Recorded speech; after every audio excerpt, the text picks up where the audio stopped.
Magandang morning mga boss. Nakapasalamat na ba ang tanan sa Ginoo sa laing adlaw sa inyong mga kinabuhi? Angayan gayud kitang magpasalamat sa Dios sa matag adlaw sa atong kinabuhi mga boss.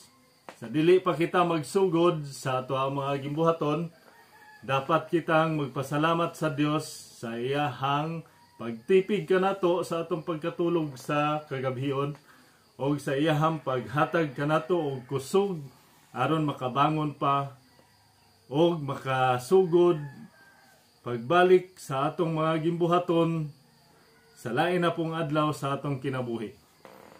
Mga boss, kagabi nagpost mahitungod sa unang Timoteo Kapitulo 4, versikulo 8, mahitungod sa pagpaugnat sa kusog.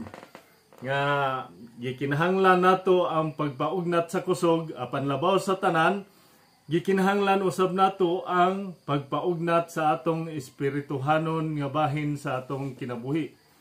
Buot pasabot nga kita kinahanglan usab nga magtuon sa pulong sa Dios. Og adunay usa nato kahigala mga boss nga min-comment sa ato ang post nga ingon siya nga medyo baliktad kay ang uban or kasagaran nga nag-alagad sa Dios wala magtagad sa pag-atiman sa lawas. So mga boss, kinahanglan gyud nato usab nga i-consider ang pag-atiman sa ato ang lawas tungod kay sumala sa giingon sa kasulatan diha sa unang Korinto Kapitulo 6 versikulo 19 ngadto sa 20, ginaingon din nga ang atong lawas mao ang templo sa Espiritu Santo nga nagpuyo dinhi kanato. So gipalit na kita sa Dios, busa kinahanglan nga gamiton nato ang atong lawas alang sa kahimayaan sa Dios. So mga boss, kinahanglan usab nato nga i-balance. Kinahanglan natong atimanon ang atong physical nga lawas og the same time kinahanglan usab natong atimanon ang atong espirituhanon nga kinaiya. So mga boss, magandang morning og amping permi.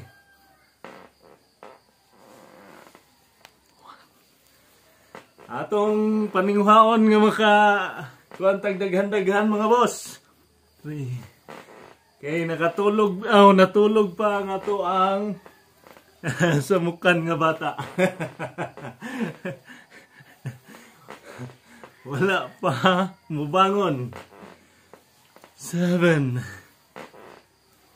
8 9 10 11 12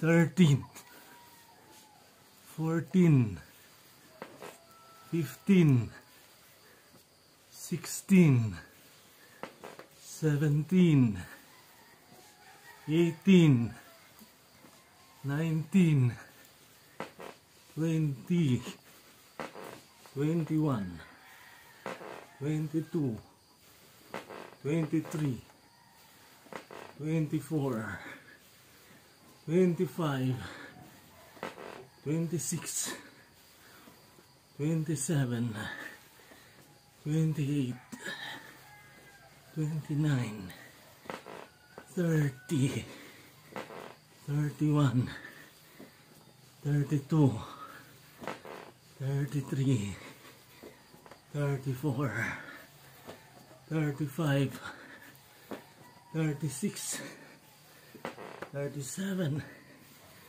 38 39 40 41 42 43. Dihala sa takutob mga boss.